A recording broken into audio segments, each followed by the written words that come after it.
আজকে আমি আলু দিয়ে একটা চিকেনের ঝোল বানাচ্ছি। খুব টেস্টি হয় কিন্তু, আর খুব ইজি ভাবে। নমস্কার বন্ধুরা, ওয়েলকাম টু মাই জিমাস কিচেন। এখানে আমি আলু নিয়েছি, 3টে বড় সাইজের পেঁয়াজ নিয়েছি, 2টো বড় সাইজের টমেটো নিয়েছি, গোটা 10-12 রসুন, 3-4টে কাঁচা লঙ্কা আর 800 গ্রাম মতো চিকেন নিয়েছি।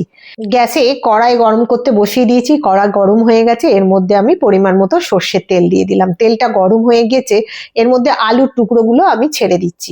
আলুর টুকরোগুলো ছেড়ে দিয়ে একটু নাড়াচাড়া করব, আর এর মধ্যে আমি দিয়ে দেবো অল্প করে একটু হলুদ গুঁড়ো।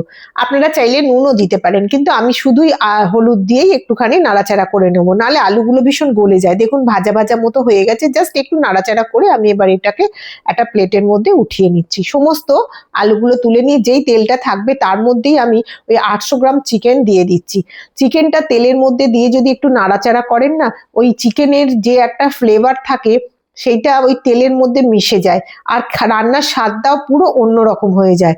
আমরা ভালো করে তেলটা দিয়ে ওটা নাড়াচাড়া করে, দেখুন একটুখানি কালারটা চেঞ্জ হয়েছে, আমি চিকেনগুলো তুলে নিয়ে এখানে আমি 4 টেবিল স্পুন মতো টক দই দিয়ে ভালো করে চিকেনটাকে মাখিয়ে ম্যারিনেট করে রেখে দেবো এক সাইডে।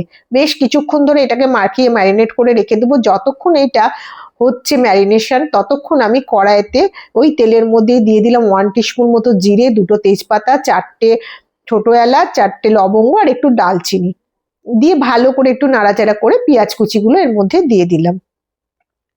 পেঁয়াজ দিয়েও একটু ভালো করে নাড়াচাড়া করব। একটু নাড়াচাড়া হয়ে যাওয়ার পর এর মধ্যে আমি দিয়ে দেবো অল্প একটু চিনি, মানে 1 টিস্পুন মতো চিনি। চিনিটা দিয়ে দিলেই আমার পেঁয়াজটা কিন্তু খুব তাড়াতাড়ি ভাজা হয়ে যায়। চিনি যদি না দেন আপনারা নুনও দিতে পারেন। এখানে দিয়ে দিলাম 2 টেবিল স্পুন মতো আদা বাটা, আর কাঁচা লঙ্কা রসুনটা যে পেস্ট করে রেখেছিলাম সেইটা এর মধ্যে দিয়ে দিলাম। দিয়ে এবার ভালো করে মিনিট 2-3 একটু নাড়াচাড়া করে ভাজা ভাজা মতো করব। অল্প গ্যাসের আঁচটা কিন্তু কম করে রেখেছি, এখানে কোনো জল দিইনি, দেখুন ওখান থেকেই জল বেরিয়েছে। দিয়ে একটুখানি ভাজা হয়ে গেছে, দিয়ে দিলাম 1 টেবিল স্পুন মতো হলুদ গুঁড়ো, 1 টেবিল স্পুন মতো জিরে গুঁড়ো, 1 টেবিল স্পুন মতো ধনে গুঁড়ো, আর 1 টেবিল স্পুনের একটু বেশি ধনে গুঁড়ো দিয়েছি। আর দিয়ে একটুখানি ফের নাড়াচাড়া করে দেবো মশলাটা, নালেই তলা লেগে যাবে। আমি এখনো জল দিইনি, এইবার জল দিলাম, দিয়ে ভালো করে একটুখানি কষাবো। বেশ কিছুক্ষণ ধরে নাড়াচাড়া করার পর আমি এর মধ্যে দিয়ে দেবো কাঁচা লঙ্কা। যেহেতু দিয়েছি আমি আর কোনো গুঁড়ো লঙ্কা দিচ্ছি না। 1 টেবিল স্পুনের ভর্তি আমি এর মধ্যে দিয়ে দিয়েছি কাশ্মীরি লঙ্কার গুঁড়ো। দিয়ে ভালো করে আবারও বেশ কিছুক্ষণ ধরে আমি কষাবো।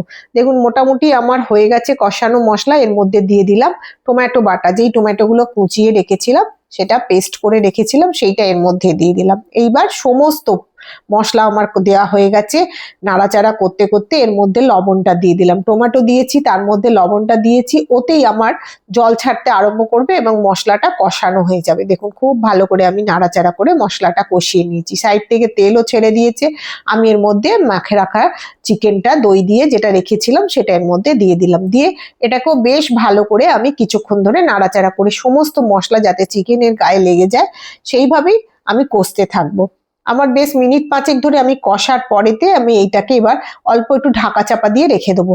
কারণ কি, ওর মধ্যে পেঁয়াজ আছে, দই আছে, দেখুন জল বেরিয়ে গেছে। আমার অটোমেটিক এই জলেতেই মোটামুটি চিকেনটা সেদ্ধ হবে। আমি একটু নাড়াচাড়া আবারও ভালো করে দিয়ে দিলাম। দিয়ে আমি এর মধ্যে দিয়ে দেবো ভেজে রাখা যে আলুগুলো আমি ভেজে রেখে দিয়েছিলাম সেইগুলো এর মধ্যে দিয়ে দেবো।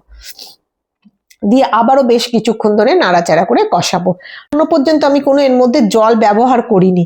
ওই পেঁয়াজের জল, টমেটোর জল সেইটা থেকেই বেরিয়েছিল, তাতেই হচ্ছে। 1 টেবিল স্পুন মতো আমি দিয়ে দিলাম গরম মশলার গুঁড়ো। দিয়ে বেশ ভালো করে আবারও সমস্ত মশলাগুলো চিকেনের সঙ্গে মানে নাড়াচাড়া করে নিলাম, এবং যেই বাটিতে চিকেনটা রাখা ছিল সেই বাটি ধুয়ে পরিমাণ মতো জল দিয়ে দিলাম। এবার এই জলের মধ্যে চিকেনটা সেদ্ধ করব। ঝোলটা আপনারা আপনাদের স্বাদ মতো দেবেন। ঝালও আপনারা চাইলে এখানে গুঁড়ো লঙ্কা দিতে পারেন। দেখুন আমার চিকেন সেদ্ধ হয়ে গেছে, মোটামুটি আলুও সেদ্ধ হয়ে গেছে, চিকেনও সেদ্ধ হয়ে গেছে, খুব কম টাইমের মধ্যে হয়ে যায়। আর এই পাতলা ঝোলটা খেতেও খুব ভালো লাগে। তাও আমি মিনিট কিছুক্ষণের জন্য আমি ঢাকা দিয়ে দিয়েছিলাম। এবার পুরো রান্নাটা আমার কমপ্লিট। দেখুন কত সুন্দর দেখতে হয়েছে। গরম গরম ভাতে এই চিকেনের ঝোল, আর কিচ্ছু লাগবে না, শুদ্ধ ওপর থেকে একটু ধনেপাতা ছড়িয়ে দিন, ব্যাস ফাটাফাটি হয়ে যাবে খাওয়া।